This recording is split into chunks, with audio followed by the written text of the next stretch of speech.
രാവിലെ ഇഡലി ഉണ്ടാക്കുന്നത്. അപ്പോൾ ഇതെന്ന് പറയുന്നത് മിക്സി കഴുകിയ മാവ് ലാസ്റ്റ് കാണുമല്ലേ, അത് കഴുകിയ വെള്ളം ഞാൻ വെച്ചിട്ട് അതിൻ്റെ തെളി ഊറ്റി കളഞ്ഞിട്ട് അതിൻ്റെ ആ തുപ്പിട്ടിട്ട് ഇപ്പം രാവിലെ ഇതൊന്ന് മിക്സ് ചെയ്തെടുക്കുന്നുണ്ട്. എന്നിട്ട് ഇഡലി ഉണ്ടാക്കിയെടുക്കും. ഇഡലിയൊക്കെ ഒഴിച്ച് വെച്ചു അപ്പോഴത്തേക്കിന് ചായയൊക്കെ റെഡിയായി. അപ്പോൾ ചായക്കാർക്കൊക്കെ ഉള്ള ചായ എടുക്കുന്നുണ്ട്.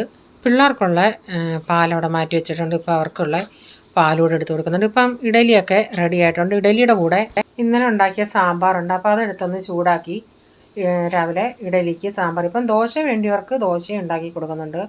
അപ്പോൾ കഞ്ഞിക്ക് വെള്ളം വെച്ചായിരുന്നു. കഞ്ഞി എന്ന് പറഞ്ഞാൽ ചോറുണ്ടാക്കാനായിട്ട് വെള്ളം വെച്ചായിരുന്നു. അപ്പം വെള്ളമൊക്കെ ഇപ്പോൾ നനന്ന് വന്നിട്ടുണ്ട്. അതിലിപ്പോൾ അരിയും കൂടെ കഴുകി ഇട്ടിട്ടുണ്ട്. അപ്പോൾ തുണിയൊക്കെ കഴുകാനായിട്ട് അങ്ങ് ഇട്ടിട്ടുണ്ട്. അപ്പം ടിഫിൻ കൊണ്ടുപോകാനായിട്ട് കൊച്ചിന് മസാല ഇഡലി ഉണ്ടാക്കുന്നത്. വെളിച്ചെണ്ണ ഒഴിച്ച് കടുക് ഇട്ടിട്ട് കറിവേപ്പില ഇട്ട് പൊട്ടിച്ച് എന്നിട്ട് തീ ഒന്ന് ഓഫാക്കിയിട്ട് ഒരു 30-40 സെക്കൻഡ് കഴിഞ്ഞുണ്ടെങ്കിൽ കുറച്ച് മഞ്ഞൾപ്പൊടി, കുറച്ച് കാശ്മീരി മുളക് പൊടി, ഒരു പിഞ്ച് ഉപ്പ്, എന്നിട്ട് ഇതിലേക്ക് ഇങ്ങനെ ചെറുതായിട്ടുണ്ടാക്കി ഇഡലി ഇട്ട് കൊടുത്തിട്ട് ആദ്യം ഒന്ന് ഇങ്ങനെ കുടഞ്ഞു കൊടുക്കണം. അതിന് ശേഷം തവിയും കൊണ്ട് ഇളക്കി കൊടുക്കണേ. തവിയും കൊണ്ട് ഇളക്കുകയെന്ന് വെച്ചാൽ ചില ഇഡലിയൊക്കെ ഒട്ടിപ്പിടിച്ചിരിക്കും. അപ്പം മസാല പിരളാത്ത ഇഡലികൾ ഇങ്ങനെ സ്പൂൺ കൊണ്ട് ഇങ്ങനെ ഇളക്കി അതിൻ്റെ അകത്തുനിന്ന് മിക്സ് ചെയ്യിപ്പിച്ചെടുക്കണേ.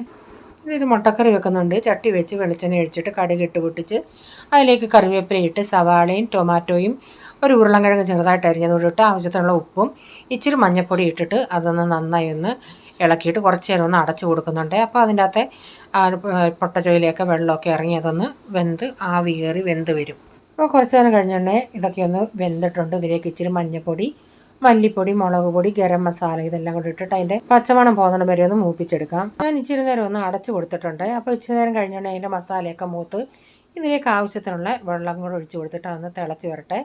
അപ്പോൾ അതൊന്ന് തിളച്ച് വന്നിട്ട് അതിലേക്ക് മുട്ടയും കൂടി ഇട്ട് കൊടുത്തിട്ടുണ്ട്. അപ്പം നമ്മുടെ മുട്ടക്കറി ഇവിടെ റെഡി ആയിട്ടുണ്ട്.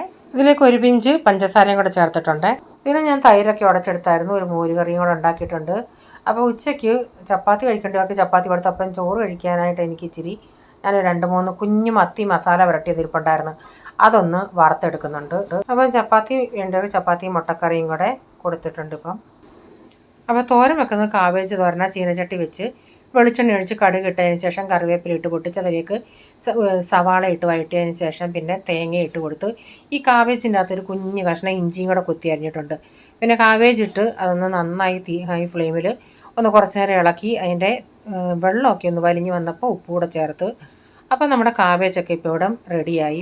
പിന്നെ മീനൂടെ വറക്കണമായിരുന്നു. മത്തി വലുതും ഇരിപ്പുണ്ടായിരുന്നു, ചെറുതും ഉണ്ടായിരുന്നു. ഇപ്പം ചെറുതും വലുതും കൂടെ ഒന്ന് ഇത് നല്ല നെയ്മത്തിയായിരുന്നു, ഒന്ന് വറുത്തെടുക്കട്ടെ. അപ്പോൾ ഈ വീഡിയോയുടെ ഫുള്ളായിട്ടുള്ള വീഡിയോ ആർക്കെങ്കിലും കാണാൻ താല്പര്യമുണ്ടെങ്കിൽ ഞാൻ ബിജീസ് കിച്ചൻ ചാനൽ വ്ലോഗിൽ ഇട്ടിട്ടുണ്ട്. അപ്പോൾ ഇന്നത്തെ വീഡിയോയിലെ വിശേഷങ്ങൾ ഇതൊക്കെയായിരുന്നേ.